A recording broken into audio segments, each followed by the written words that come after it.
Thank you, Dr. Farida. Good afternoon, everyone. Assalamu alaikum. Let me begin, as before, by expressing my profuse thanks to my very generous host and sponsor, Dato, Dr. Ahmad Farouk Musa, and his brilliant organization, the Islamic Renaissance Front, for affording me this opportunity to engage in these public conversations with you. I would also be remiss if I didn't thank his very gifted assistants and volunteers for the IRF, who have been very generous with their time and energy. They've shown me around many places in Kuala Lumpur, and I have to congratulate all of you for contributing to the development of this very beautiful city. And I want to thank, of course, all of you for taking time out of your busy schedules to be here this afternoon. I'm afraid I'm going to attempt to answer the question that is the focus of our attention today. Is it time to look beyond the idea of liberal Islam in a rather roundabout way? First, I'm going to walk you through the rise of the historical phenomenon we call modernity. And it is only at the end of my presentation that I will start to answer the question more directly. Because I think without taking this historical detour, we cannot even begin to formulate a meaningful response to this rather poignant question. Although most people tend to use the term modernity as a concept with a fixed, recognized meaning, in reality, there is no single universal definition of this phenomenon. Modernity is a highly contested term with different inflections and implications in various societies of the world. In fact, it makes better sense to talk about modernities in the plural to reflect the diversity inherent in this phenomenon.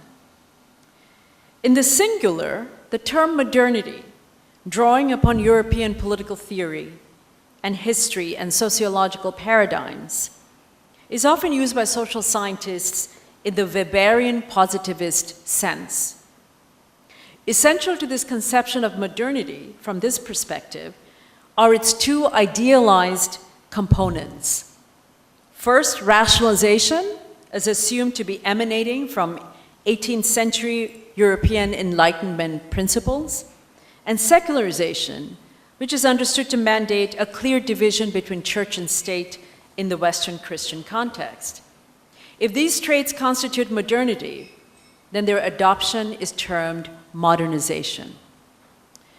In his influential writings, Max Weber, who died in 1920, conceived of rationalization as a meta-historical achievement that is uniquely Western and that is lacking in other parts of the world, but available for emulation by others. Rationalization for Weber meant a relentless historical movement towards a world in which one can, now I'm quoting directly from Weber, in which one can, in principle, master all things by calculation, end of quote. Thus, modern capitalism represents a rational mode of economic existence because of its dependence on a calculable process of production. Rationalization is furthermore a process occurring in different spheres of human life, in music, law, religion, art, etc., with their own internal logic and directions, so that each one of these fields may be rationalized in terms of very different ultimate objectives and values. As a result of this process, irrational customs and traditions, including religious ones, are replaced by conscious, rational decisions based on the individual's self-interest. Modern scientific and technological development results from rational self-interest and intellectualization, which has given the Western world an edge over the rest, according to Weber. Despite the general triumphalist tone of his thesis, Weber was quite ambivalent about the ethical and moral consequences of the rationalization process. He was aware that although on the one hand, the process of rationalization contributes to the freedom of individuals by helping them to navigate through the complex network of institutions in order to realize the ends of their own choice, On the other hand, their agency and freedom are severely hampered when formal rationalization leads to greater impersonality and a sense of being trapped in a bureaucratic iron cage and reduced to mere cogs in the machine. Such a process, he says, leads to disenchantment, referring to the demystification of the world and loss of charisma. Weber's notion of rationality was later critiqued and modified by the German philosopher Jürgen Habermas as being too narrow and therefore incapable of generating a more nuanced and expansive notion of modernity.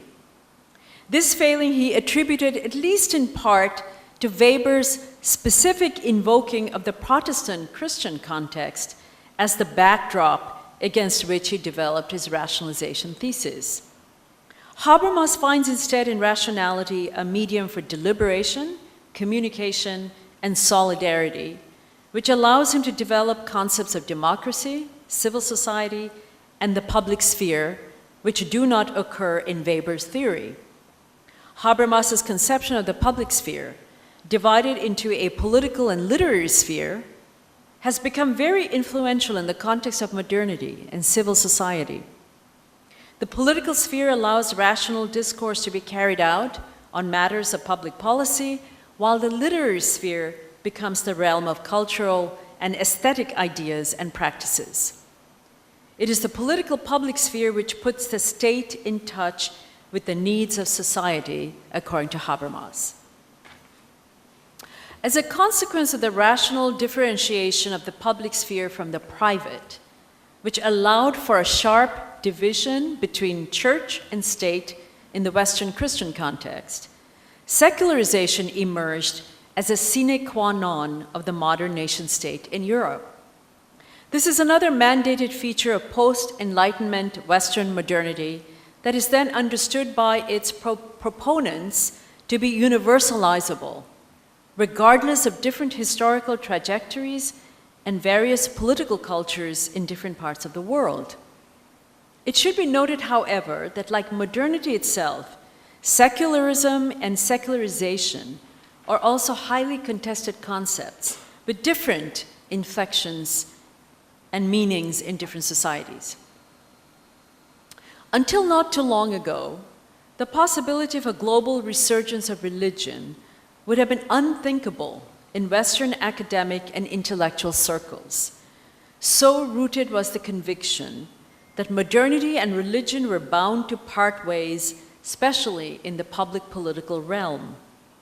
Sociologists of religion as late as the 1960s were convinced that modernization would inevitably lead to the disappearance of religion from the public sphere, and that this would serve as the predominant global paradigm for social and political transformation. Most sociologists were also convinced that this would be a healthy and welcome development for humanity, for religion was largely understood to be a problem and an obstacle to human social advancement. The last quarter of the 20th century has shown, in particular, that such views about the problematic essence of religion were overgeneralizations, and as events have turned out, the predicted demise, the predicted death of religion in public life was definitely premature. The global revival of religion in many parts of the world, including in the United States, has clearly indicated that religion has not only not lost its importance in the public sphere today, but remains an essential ingredient in the crafting of modern individual and communal identities in many societies. The predominance of religion in American cultural and political life in particular belies much of what has been attributed to religion as a problem. After all, this approach fails to account for not only the survival, but the flourishing of religious belief and symbols in a highly industrialized society like America, with its scientific and technological advancements, its democratic political system, and still abundant economic prosperity. Liberal political theory, however, in general, continues to accord inadequate space to religion, which in some quarters is now increasingly regarded as a serious methodological deficiency that retards its ability to grapple with contemporary political realities, especially on a global scale. The sociologist Peter Berger has underscored this theoretical myopia, short-sightedness, and insightfully observed, to quote from him, "The world today," he says, "is massively religious, and it is anything but the secularized world that had been predicted, be it joyfully or despondently, by so many analysts of modernity," end of quote. As a recovering secularist himself, Berger proceeds to interrogate the very premises of modernity, confidently articulated by Western sociologists of the 20th century, who tended to see religious expression as a deviation from the behavioral norms of civil polities. Berger observes astutely, and I'm going to quote from him again directly, "I think what I and most other sociologists of religion wrote in the 1960s about secularization was a mistake. Our underlying argument was that secularization and modernity go hand in hand. With more modernization comes more secularization. Most of the world today is certainly not secular. It's very religious. So is the US. The one exception to this is Western Europe. One of the most interesting questions today is not how do you explain the fundamentalism in Iran, but why is Western Europe different?" End of quote from Berger. Disconcerting words from a sociologist that serve as a powerful reminder that not too long ago, even in the West, being religious in public and private was the normal and expected way to be in the world and to interact with one's fellow beings. As Jose Casanova, another sociologist, has further observed, the phenomenon of public, or what he calls deprivatized religion, exemplified by the Iranian Revolution of 1978, the growth of the right-wing Christian evangelical movement in the United States, the growth and the Roman Catholic-inspired liberation theology movements in Latin America, for example, rapidly forced a revision of the secularization thesis by the 1980s, and has instead placed religion at the forefront of social and political developments in many parts of the world. The homogenizing narratives of secular modernity and their underlying premises have been subjected to sustained critiques in recent times by a number of Western theorists, such as Robert Bellah, Alistair MacIntyre, and Charles Taylor, from varying perspectives.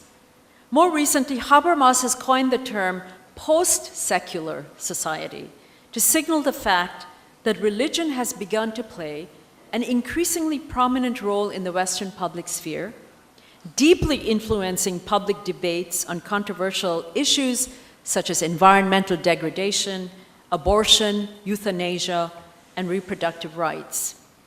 Post-secular Western society would appear then to have moved beyond the Hegelian claim that religion should be bracketed from modern life because it no longer plays a role in the intellectual formation of individuals and societies.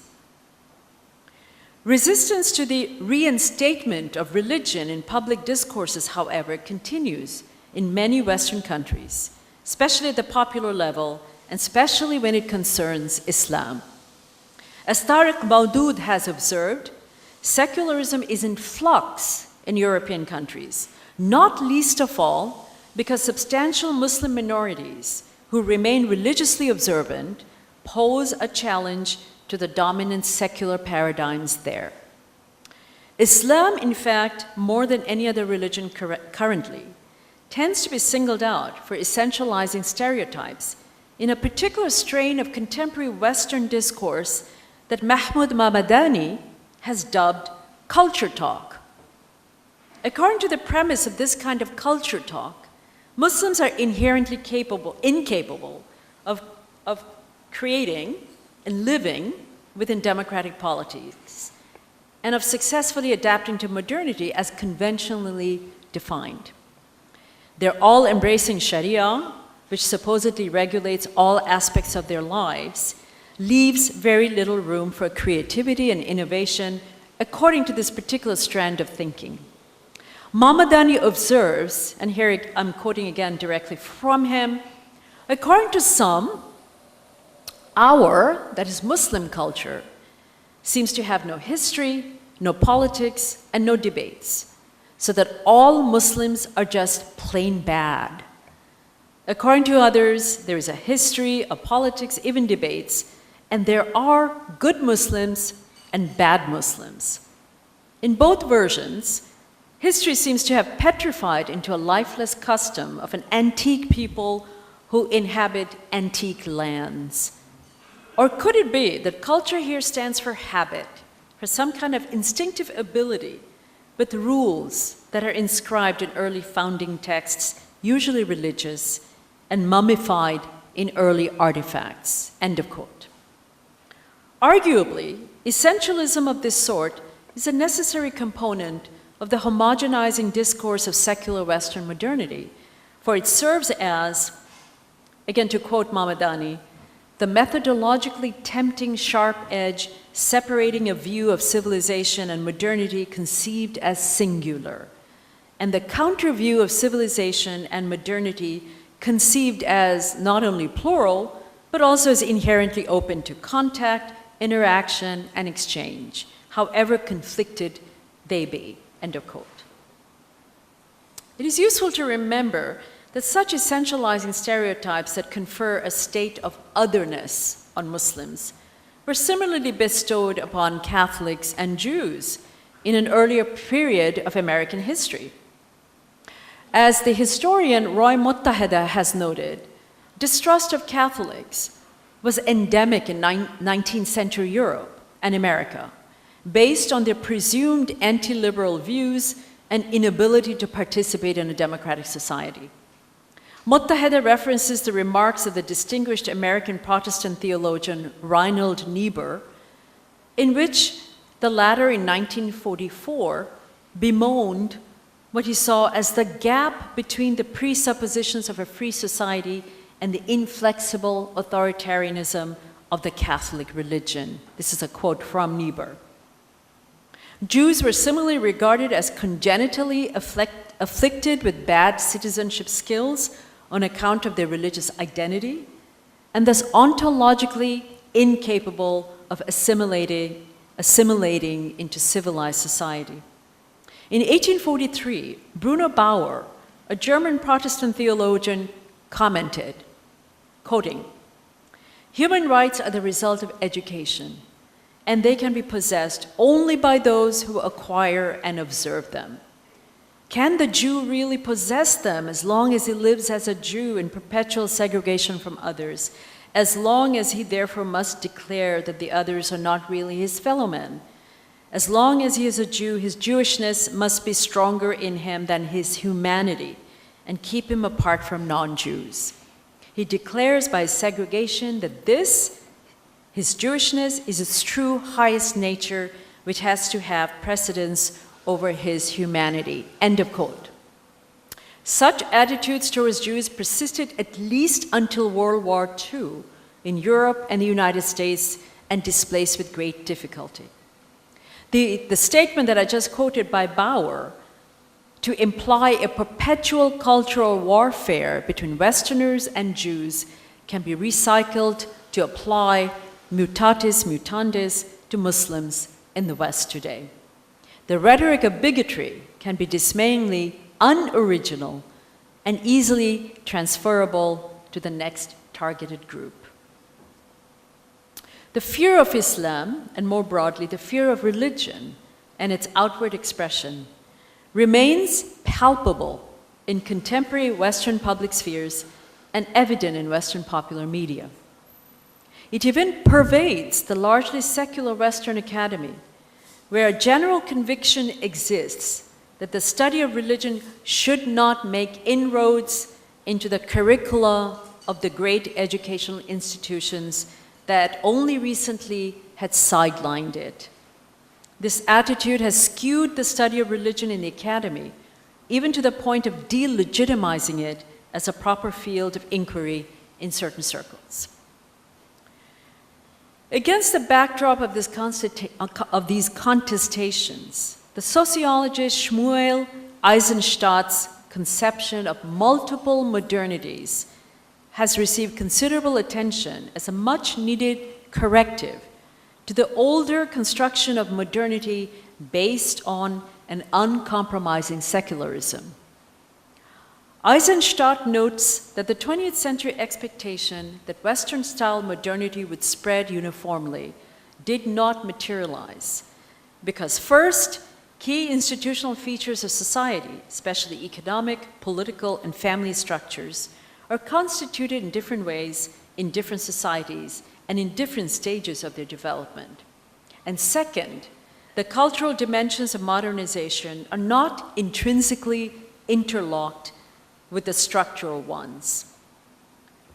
The various socio-historical factors at work have thus led to, according to Eisenstadt, the development of several modern civilizations, or at least civilizational patterns, creating a dynamic which gave rise both to political and ideological challenges to existing hegemonies, as well as to continual shifts in the loci of hegemony within Europe, from Europe to the United States, then also to Japan and East Asia, end of quote.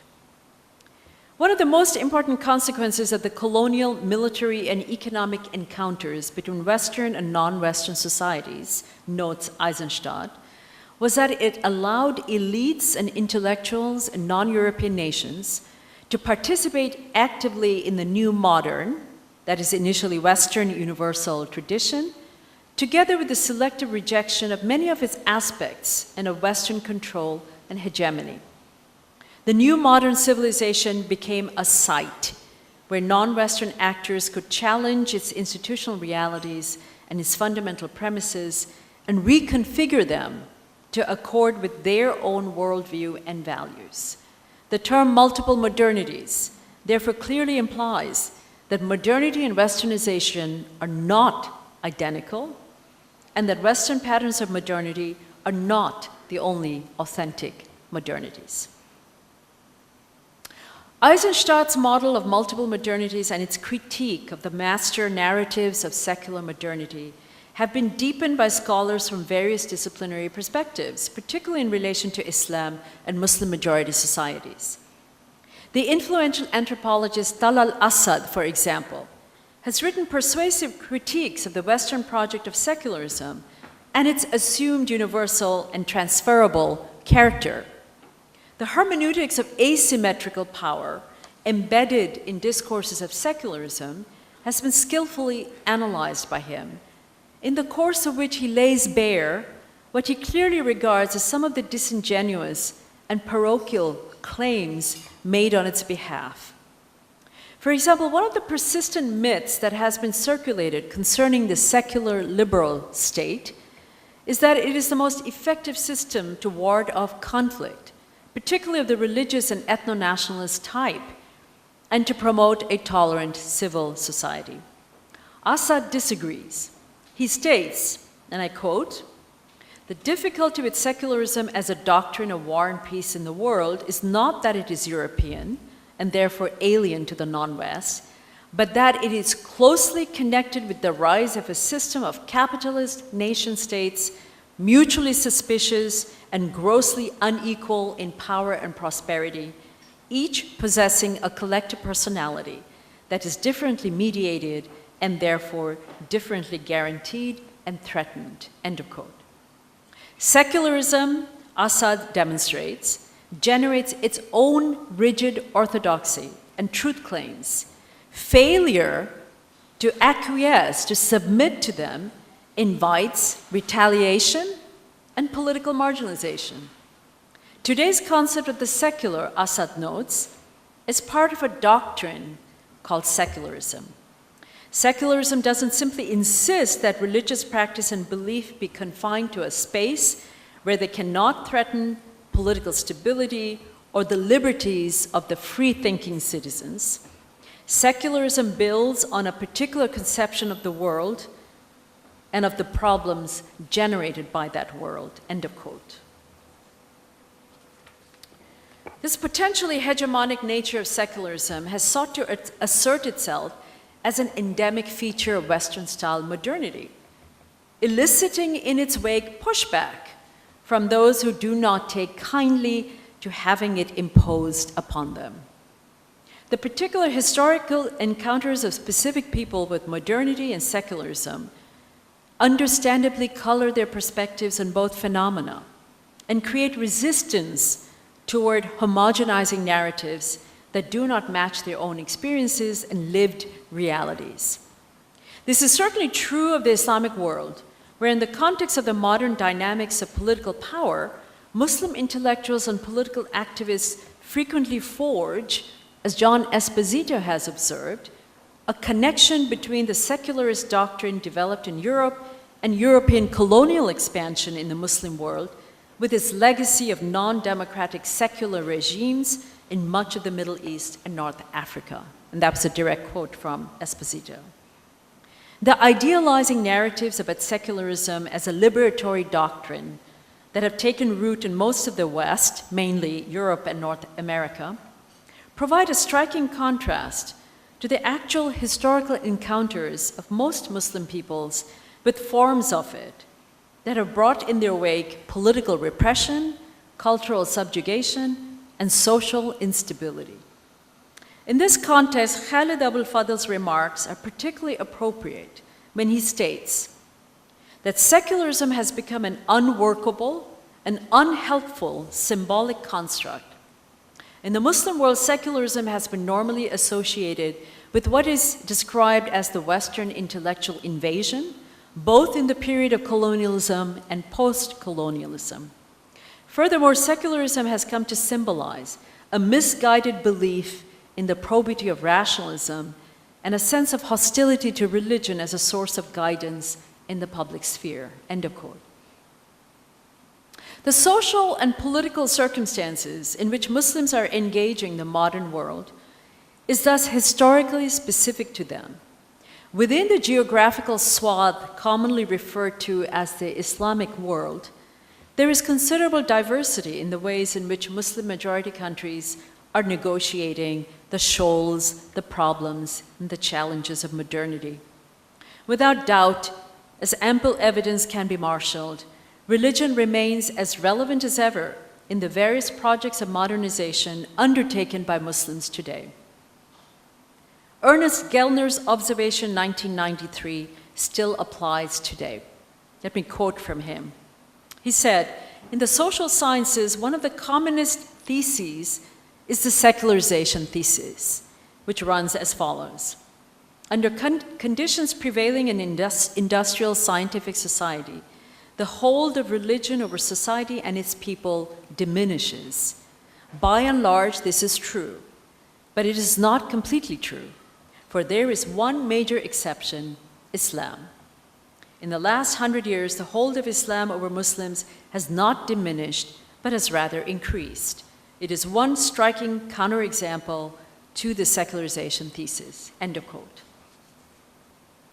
Although the implicit charge of Islamic exceptionalism in Gellner's remark seems primitive, especially since religious revival is abundantly evident today in other faith communities and non-Muslim societies as well, there is no denying the continued importance of religious belief, practices, and identity in many Muslim majority societies today. This is true even in countries where the post-colonial and modernizing state has attempted to impose secularism on its population in recent history, such as in Turkey, Tunisia, and Algeria. As public opinion polls and surveys conducted in a number of Muslim-majority societies have repeatedly shown, an overwhelming majority of their inhabitants continue to express positive attitudes towards both Sharia and democracy, for example, and advocate the implementation of both in their societies, regarding them as mutually reinforcing. The compatibility of Islam and modernity, as it is often simplistically and commonly phrased, has in fact been accepted since the 18th century by leading Muslim intellectuals and runs as a common leitmotif through modernist and reformist and liberal discourses down to the present day. Such thinkers typically saw the tension between Islamic faith and modern values as a historical accident, not an inherent feature of Islam. Modernization from this perspective was and is also not wedded to secularism. Whereas secularism may be regarded as having been a necessary prelude for successful modernization in Europe as a reaction against the centralized religious authority of the medieval church and the considerable wealth and political power the priesthood had acquired, such a process is considered unnecessary in the Islamic milieu. The ulama, the religious scholars in the pre-modern period, I would say roughly before the 17th century of the Common Era, were, after all, not part of a powerful centralized institution and were usually not regarded as colluding in the oppression of the common people because of their frequent oppositional role to political rulers. European post-Reformation scholars, furthermore, often portrayed the medieval church as resistant to science and drenched in magic and superstition, whereas science and rationality are generally understood by Muslims to be the hallmarks of medieval Islamic scholarship, particularly after the great translation movements of the 9th and 10th centuries during the Abbasid period. The lack of an ordained priestly class within Islam has also typically allowed for a plurality of legal and ethical discourses to emerge within the Islamic tradition and prevented the concentration of political and religious power in a privileged elite that claims an exclusive right to interpret the will of God.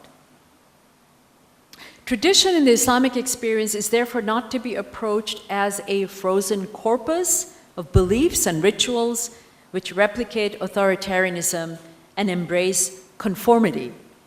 It is rather to be approached, as Assad has argued, and I'm quoting now from him again, as a discursive tradition that connects variously with the formation of moral selves, the manipulation of populations or resistance to it, and the production of appropriate knowledges, end of quote.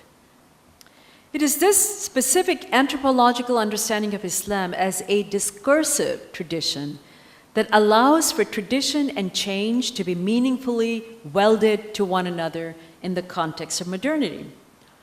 Assad continues, many writers, quoting now from him again, many writers describe the movements in Iran and Egypt as only partly modern and suggest that it's their mixing of tradition and modernity that accounts for their pathological character. This kind of description paints Islamic movements as being somehow inauthentically traditional on the assumption that real tradition is unchanging, repetitive, and non-rational.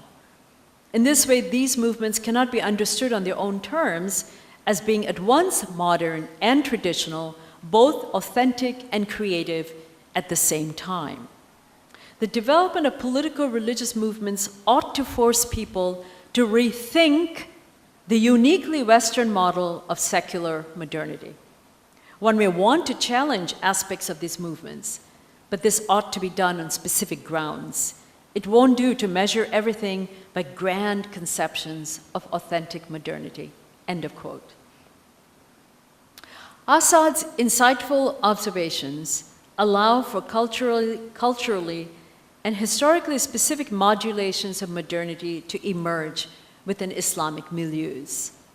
His work in articulating a specific anthropology of Islam, constituted by its own discursive practices and worldview, and situating it within more flexible conceptualizations of modernity, has proved to be very, very important and seminal. Muslim critiques of Western-style modernity along the lines indicated by Assad and others may be regarded As Nilüfer Gule has suggested, another sociologist from Turkey, and quoting now from Gule, as a new stage in the process of the indigenization of modernity in non-Western contexts, the Islamic subject is formed both through liberation from traditional definitions and roles of Muslim identity and through resistance to a cultural program of modernity and liberalism. The search for difference and authenticity expresses a critical resistance to the assimilative strategies and homogenizing practices of modernity. End of quote. The pedigree of contemporary critiques of Western meta-narratives of modernity goes back to the 19th century, during the heyday of Western colonization of a broad swath of the Islamic world. In the Arab world during this period, the leading and the most powerful voices were those of Jamaluddin al-Afghani, who died in 1897, and Muhammad Abdu, who died in 1905, the founders of Islamic modernism and liberalism. Al-Afghani, Abdu's mentor and friend, was a somewhat enigmatic figure. He is believed to have been originally from Asadabad in Iran, according to many accounts. If these accounts are accurate, and they're still being debated, his Iranian origins would make him a Shiite. By adopting the relational last name Al-Afghani, he clearly attempted to pass himself off as an Afghan Sunni. Al-Afghani traveled extensively through the Muslim world. He traveled to Egypt circa 1870, where he met Abdu, who became a lifelong disciple of his. A year later, Al-Afghani would move to Egypt and live there until the British exiled him in 1879 for his dangerous ideas of political reform. Like most thinking Muslims of his time, Al-Afghani was anguished by the European Christian colonial occupation of Muslim realms and attempted to galvanize his co-religionists to respond to the challenges posed by Western imperialism and scientific and technological advances. Al-Afghani deplored what he perceived to be the backwardness of Muslims during his time and promoted the revitalization of learning and education as the most important means for improving the situation. Like Abdu after him, he emphasized learning from the scientific achievements of Europeans while strengthening foundational Islamic values and promoting pan-Islamic unity. As became the typical modernist position, Al-Afghani stressed the compatibility between Islamic principles and reason, and regarded a revitalized Islamic moral and intellectual tradition to be the basis for successful adaptation to modernity and its challenges. The magazine Al-Urwa Al-Wuthqa, translated into English as the Firm Bond, that he established in Paris in 1884 and edited with Abdu, who was exiled there at that time, became an influential medium for the dissemination of these ideas despite its short longevity. Al-Afghani died in Istanbul in 1897, where he had been summoned by the Ottoman Sultan Abdul Hamid II and was buried there. Al-Afghani's main ideas were passionately adopted by Muhammad Abdu. Abdu was the son of peasants from Lower Egypt. He studied first at the Ahmadi Mosque in Tanta and then enrolled at Al-Azhar. Somewhat of a rebel, he was already highly critical of the traditional educational system, which he sought to reform later in life after being appointed as the Grand Mufti of Egypt. In his student years in Cairo, Abdu became greatly influenced by the Sufi Shadhiliya order due to the advice of his first mentor, his uncle, Sheikh Darwish. His second and most influential mentor, however, was Al-Afghani, whom he met in 1870 in Cairo.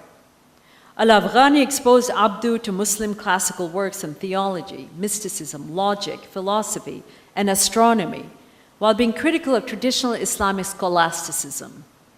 Between 1870 and 1879, before his expulsion from Egypt along with Al-Afghani, after the abdication of the Khadif Ismail, Abdu taught at Al-Azhar and at the Darul Ulum in Cairo. He also wrote articles for the venerable newspaper Al-Ahram in which he advocated many of the ideas he had picked up from al-Afghani. The unity of the Muslim Ummah in the face of Christian European aggression, the need for educational reform, the receptivity of Islam to the rational sciences, and the role of the press in mass education. He later also wrote for the Egyptian Gazette, which he used as a medium for disseminating his modernist ideas and to push for educational political reform. Exiled in 1882 with al-Afghani, he edited the magazine Al-Urwa al-Wuthqa in Paris and called for Muslims to return to the values of the pious forebears, as-Salaf as-Salih, in order to regenerate contemporary Muslim society. Abdu and al-Afghani are thus both counted among the early Salafiyah, which in its original application, we must remember, referred to modernists and reformists, liberals, who sought inspiration from the past in order to move forward in the present through the process of independent reasoning, through ijtihad, and creative adaptation of Islamic principles to the demands of current circumstances. Abdu returned to Cairo in 1888 and was appointed a judge by the Khedive Tawfiq Pasha at that time, and then later to the highest religious office of the Mufti of Egypt in 1899. In his various positions, he tried to effect legislative and administrative reforms. The sweeping educational reforms he advocated for Al-Azhar would not be fully implemented until the time of his successor, Mahmud Shaltut, who died in 1963. Due to opposition to his proposed reforms, Abdu had to resign from his post on the Administrative Council, which oversaw such projected reforms. But there is no doubt that without his pioneering work, these reforms would never have gotten underway. During this period, he also traveled extensively throughout the Middle East and Europe and became convinced that the two major problems facing Muslims globally were their ignorance of their own religious heritage and the corrupt rulers who exploited them. And many of these views were expressed in the new journal Al-Manar, which was edited by his devoted student Rashid Rida. Abdu died on July 11, 1905, but he left behind a rich corpus of influential writings, including the treatise Risalat al-Tawheed, Essay on the Oneness of God, and the well-known Quran commentary Tafsir al-Manar, which was continued after his death by Rida. He left behind a powerful but contested legacy of intellectual revival and promulgation of Islamic liberalism and modernism. In the contemporary period, it is impossible to discuss issues of reform and liberal thought within Islam without invoking Abdu's seminal contributions. Known for his towering intellect, profound spirituality, and personal integrity, Abdu continues to exert considerable influence on contemporary Muslim thinkers. His thought and writings remain relevant as ever, although highly debated in certain circles, to contemporary Muslim concerns and modernist worldviews. In the Indian subcontinent, during the waning days of the Mughal Empire and the onset of British colonialism, Abdu's older contemporary, Sayyid Ahmed Khan, who died in 1898, similarly emphasized Islam's embrace of rationality and scientific knowledge and the need for the Muslims of his time to learn from European scientific achievements. Not the profound classically trained scholar like Abdu, Khan, however, made a deep impression on his contemporaries with his fervent advocacy of the regeneration of Muslim thought and civilization through educational reform and a critical assessment of classical scholarship. He expressed a dim view of the Quran commentary literature in general, which he regarded as being full of unreliable traditions and stories drawn from the Israeliyat, the tales from the Israelites or the biblical traditions, and other dubious sources. Thus, he proceeded to start his own tafsir, or Quran commentary, in 1879, which remained unfinished at the time of his death. The modernist orientation of the tafsir provoked strong resistance from the conservative religious scholars of the time. Khan, for example, strenuously rejected the possibility of miracles and tried to find a natural explanation for them. He remains best known for his founding of the Mohammedan Anglo-Oriental College in 1877 in the town of Aligarh, which in 1920, after his death, became known as Aligarh Muslim University, which is the equivalent of Al-Azhar in Muslim South Asia. The gifted Indian Muslim philosopher of the next generation, Muhammad Iqbal, who died in 1938, continued the project of revival and reform into the 20th century. Trained in literature, law, and philosophy, Iqbal earned academic degrees from Punjab University, Cambridge University, and the University of Munich, where he completed his doctorate. With his enviable command of the principal Islamic and European languages, Iqbal was well poised to bridge Islamic and Western philosophic traditions. In what is generally regarded as his masterpiece, The Reconstruction of Religious Thought in Islam, published in 1930, Iqbal questions the intellectual foundations of Islamic philosophy and grapples with some of the same issues that had exercised the minds of a number of his modernist predecessors. In the 6th chapter of his book, titled The Principle of Movement in the Structure of Islam, he argues for the necessity of innovation in Islamic thought through the hermeneutic tool of ijtihad. He criticized what he regarded as the state of immobility to which Islamic law was understood to have been reduced after the formation of the classical schools of law.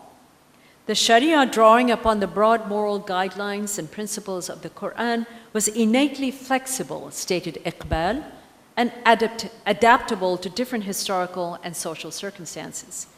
The Quran is not reducible to a legal code, and the Sunnah may be understood as codifying the practices of generations past, and is not literally binding on contemporary Muslims. The Muslims of his generation then had the responsibility of faithfully reconstructing Islamic thought in accordance with their needs through independent reasoning. Iqbal's thought has been enormously influential on many thinkers after him, like Ali Shariati in Iran, and his works have been translated into Arabic and other languages. The forms of Islamic modernism subscribed to by the above thinkers, the thinkers that I just discussed, may be regarded as having reached their culmination in the last quarter of the 20th century in the thought of Fazlur Rahman, the brilliant and prolific Pakistani-American scholar of Islam who ended his days teaching at the University of Chicago. And actually, Dato, Ahmad, Farouk, and I were discussing how it is impossible to discuss liberal and modernist thought today without invoking the name of Dr. Fazlur Rahman, and we're very pleased that we actually have a former student of his sitting in our midst. A specialist in Islamic philosophy and intellectual history, Rahman looms large in the field of Islamic modernism for his critical analysis of the current state of Islamic scholarship and for laying bare what he perceived to be its inability to revitalize itself. In a number of groundbreaking and thought-provoking works, Rahman essentially argued for a return to the Quranic text as a corrective to the legal and exegetical accretions that had over the years cumulatively masked the original purpose and meaning of critical Quranic verses, creating in its wake a series of epistemological and spiritual crises for modern Muslims.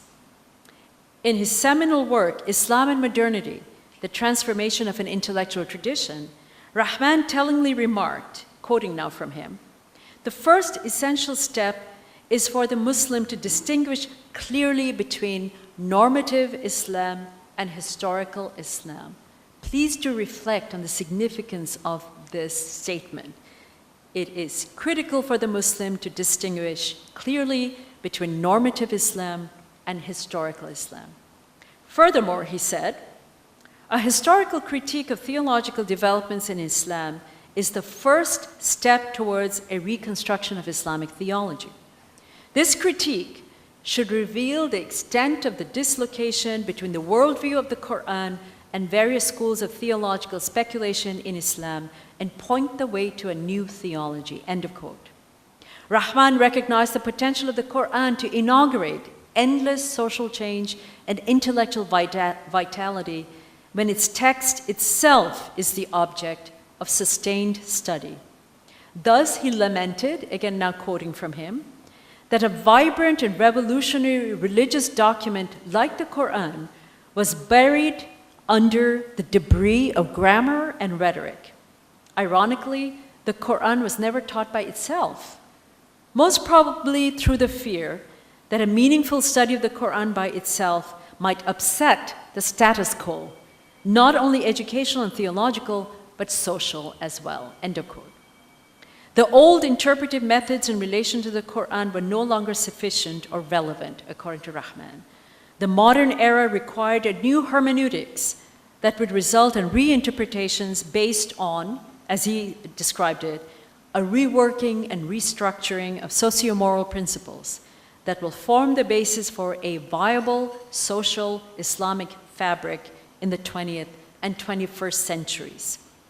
A popular and renowned academic until his death in 1988, Rahman attracted students from all over the Muslim world who returned to their home countries to disseminate and build upon his ideas. Vilified in certain circles in his native Pakistan, Rahman's searing critique of a tradition that had veered away from its foundations was embraced by those who recognized the imperative to reconstruct Islamic thought in a credible, thoughtful, and liberal manner against the backdrop of modernity. A vocal minority of radical ideologues within the Islamic world today may convey the impression that Islamic modernism and liberal thinking have been sidelined and rendered ineffective. But then we would be mistaken. Beyond the glaring newspaper headlines, there are influential thinkers in Muslim-majority societies in the contemporary period who consider themselves as building upon the legacies of Abdu, Rahman, and others, who are similarly mining the diverse Islamic tradition to craft carefully argued responses to modernity in an idiom that is recognizable and respected by many of their co-religionists. This process of the indigenization of modernity, to borrow Goulet's phrase, is strongly evident within learned Muslim discourses and praxis today. The impact of modernization, the religious, intellectual, and social ferment that it has instigated in many cases, are particularly evident when we explore some of the most complex and burning issues of our time. Muslim re-engagement with the Sharia, above all, entails the development of a modern Quranic hermeneutics and hadith criticism, issues of democracy and democratization, war and peace, and gender, among others. And that is a story that continues to unfold at the present time and whose ending is yet to be written.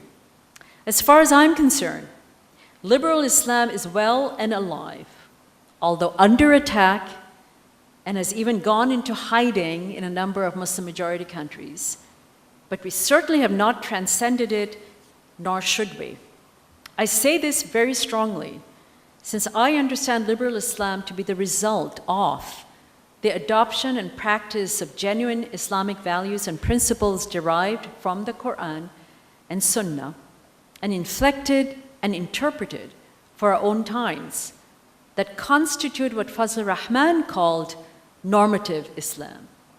And it is these eternal values and principles that provide the very basis of human flourishing as Muslims seek to understand and realize the divine will while seeking to peacefully coexist with other peoples.